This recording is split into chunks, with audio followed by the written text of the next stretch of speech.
Anupama serial की daily update जानने के लिए आप हमारे चैनल डेली रूट को सब्सक्राइब कर लें, लाइक शेयर करें एंड हाइप का बटन जरूर दबा दें। तो चलिए फटाफट से स्टार्टिंग करते हैं। आज के एपिसोड की शुरुआत में जसप्रीत कहती है आखिर पॉलिटिशियन ने अपना असली रंग दिखा दिया। राही अनुपमा से कहती है कि आज उसने कई बार पहले भी चेतावनी दी थी, लेकिन अनुपमा ने उसकी बातों को नजरअंदाज कर दिया। राही कहती है रजनी सिग्नेचर लेने के लिए इतनी बेताब थी कि वह अपने बेटे की ही शादी के दौरान भी फाइल और पेपर साथ लेकर घूम रही थी।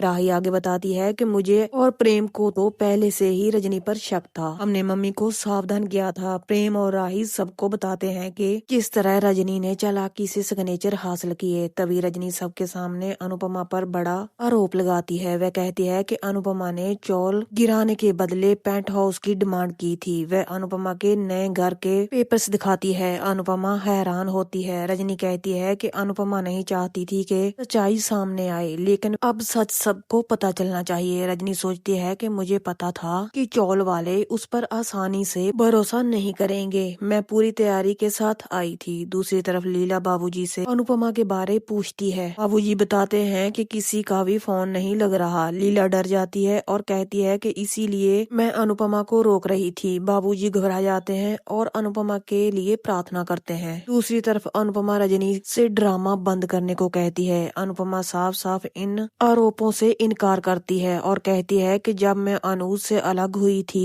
तब भी मैंने उनसे कुछ नहीं लिया था, तो तुम्हारी क्या औकात है? मेरे लिए चौल ही मेरा महल है। मैं तुम्हारे 2 कौड़ी के पेंट हाउस के लिए अपना ईमान नहीं बेचूंगी। अनुपमा रजनी से पूछती है कि क्या तुमने इतना बड़ा धोखा पैसों के लिए किया है? रजनी कहती है कि धोखा तो तुम दे रही हो। तुम ही मेरे पीछे पड़ी थी कि जय चौल कब टूटेगा। तुम ही अपने समधी को कॉन्ट्रैक्ट दिलवाने वाली थी, दिलवाने के लिए मेरे पीछे पड़ी थी। अनुपमा उसको कहती है कि तुम्हारी हर बात झूठी है। अनुपमा राही से अनुरोध करती है कि जय सबको सच बताए। अनुपमा प्रेरणा को सच बताने के लिए कहती है। प्रेरणा कहती है कि मेरी माँ पूरी तरह झूठी है। जब जय अपनी औलाद की सगी नहीं हो सकी तो आपकी सगी कहाँ से होगी? रजनी प्रेरणा को चुप रहने के लिए कहती है और झूठ बोलती है कि मेरी बेटी मुझसे रूठी हुई है, इसीलिए ये कुछ भी बोल रही है। बच्चे गुस्से में कुछ भी बोल सकते हैं, इसका मतलब ये नहीं कि माँ बाप बुरे हैं। अनुपमा चौल वालों से कहती है कि मैंने आप लोगों के लिए धोखा नहीं किया है। राग गुस्से में रजनी से कहता है कि मैं अनुपमा जी को अच्छे से जानता हूँ। मुझे पता है कि अनुपमा जी सच कह रही हैं। रजनी कहती है कि जब फायदा देखते हैं तो कायदा नहीं देखते। प्राग कहता है कि तुम बहुत गलत कर रही हो। रजनी कहती है कि तुम्हारा काम पैसे लगाना है, बाकी मैं सब संभाल लूंगी। तुमने कहा था ना कि ये अगर प्रोजेक्ट बंद हो जाएगा तो तुम बर्बाद हो जाओगे। प्राग घबरा जाता है और उसे ख्याति की बातें याद आती हैं। इधर अनुपमा चौल वालों से कहती है कि मेरा विश्वास कीजिए, मैंने आपको धोखा नहीं दिया है। लेकिन चौल वाले अनुपमा को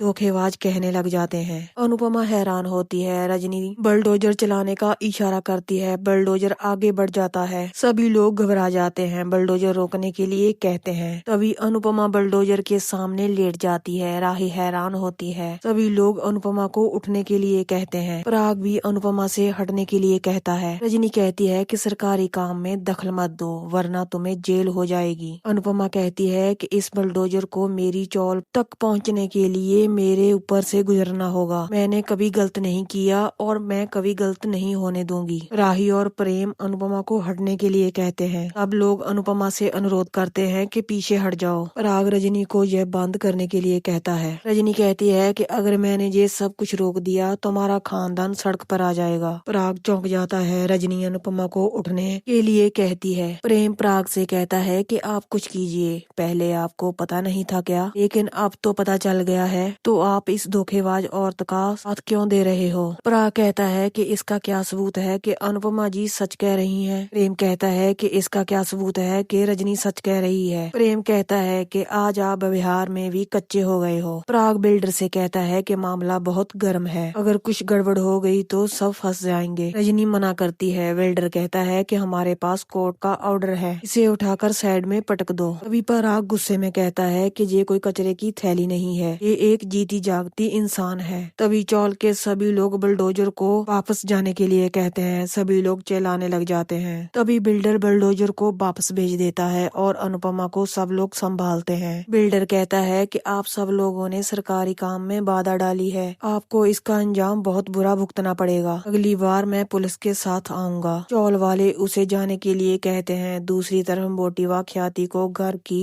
नई नेम प्लेट दिखाती है और कहती है कि इस बार तुम्हारी पसंद की नेम प्लेट लगाएंगे। मोटिवा कहती है कि ये घर तुम्हारी पूरी दुनिया है, हम पूरी जिंदगी इसी घर में रहना चाहते हैं। ख्याति का मन घबराता है और वह प्रार्थना करती है कि अगर पराग का प्रोजेक्ट बिना किसी मुसीबत के पूरा हो जाएगा। दूसरी तरफ हम देखते हैं रजनी चौल वालों से कहती है कि एनओसी पर अनुपमा ने साइन कर दिए हैं, अब आप लोग कुछ नहीं कर सकते। रजनी धीरे धीरे अनुपमा से कहती है कि मेरी तरफ आ जाओ, तुम फायदे में रहोगी। जब दिमाग ठंडा हो जाएगा तो घर आ जाना। इसके बाद पराग रजनी पर गुस्सा करता है और कहता है कि मैंने तुम्हें पहले ही कहा था कि मुझे चौल वालों की बद्दुआ नहीं लेनी है, फिर तुमने मुझे धोखा क्यों दिया। रजनी कहती है कि तुमने भी तो मुझे धोखा दिया है, उसका क्या हुआ। पराग कहता है कि मैं आज की बात कर रहा हूँ, जब तुम्हें पता था कि अनुपमा जी मेरी समधन है तो तुमने हमसे सच क्यों छुपाया। रजनी कहती है कि अगर मैं बता देती तो तुम भी पीछे हट जाते। पराग और रजनी में बहुत बड़ी बहस हो जाती है। पराग कहता है कि सब लोग मुझे गलत समझेंगे, उन्हें यही लगता है कि मैंने तुम्हारे साथ मिलकर उन्हें धोखा दिया है, तुमने मुझे और अनुपमा जी को सबके सामने विलेन बना दिया है। पराग गुस्सा होता है और दूसरी तरफ सरिता अनुपमा से नाराज होती है और कहती है कि मैं अपना घर बेचना चाहती थी, लेकिन तुमने तो अपना ईमान बेच दिया। चौल के लोग कहते हैं कि जिस चौल ने तुम्हें सिर पर छत दी तुमने उसी को बेच दिया। चौल वाले अनुपमा को धोखेबाज कहते हैं। भी जसप्रीत कहती है कि उसे रजनी देसाई पर भरोसा क्यों कर रहे हैं, वो धोखेबाज है, इसीलिए उसकी खुद की बेटी जहाँ पर रह रही है। प्रेम परी और ईशानी अनुपमा की अच्छाई के बारे में बताते हैं। तभी राही कहती है कि मम्मी की गलती ये है कि उन्होंने रजनी पर भरोसा किया। प्रेरणा कहती है कि मैं रजनी देसाई को बचपन से जानती हूँ, इसीलिए मुझे अनुपमा पर पूरा भरोसा है। दूसरी तरफ रजनी पराग से कहती है कि तुम मुझे ज्ञान क्यों दे रहे हो, क्या तुमने सारे बिजनेस सच्चाई के ऊपर खड़े किए हैं। तुम तो ऐसे बोल रहे हो जैसे तुमने कभी झूठ बोला ही नहीं। पराग कहता है कि मैं बिजनेसमैन हूँ, कमीना नहीं हूँ। मैं कोठारी अंपायर अपनी मेहनत से खड़ा किया है, किसी से झूठ बोलकर या फिर धोखा देकर नहीं। रजनी पराग को कहती है कि तुम अपने बिजनेस के बारे में सोचो, वरना तुम्हारा परिवार सड़क पर आ जाएगा। पराग डर जाता है। दूसरी तरफ अनुपमा सबसे माफी मांगती है कि उसने बिना पढ़े साइन कर दिए। अनुपमा कहती है कि मैं आप सबके हालात समझ सकती हूँ, रजनी ने दूसरे वाले पेपर्स बहुत जटिल बनवाए थे, इसीलिए मैं समझ नहीं पाई। अनुपमा सबसे कहती है कि मैंने आपको धोखा नहीं दिया, रजनी ने मेरे कंधे पर रखकर आप लोगों पर बंदूक चलाई है, उसने मेरे भरोसे का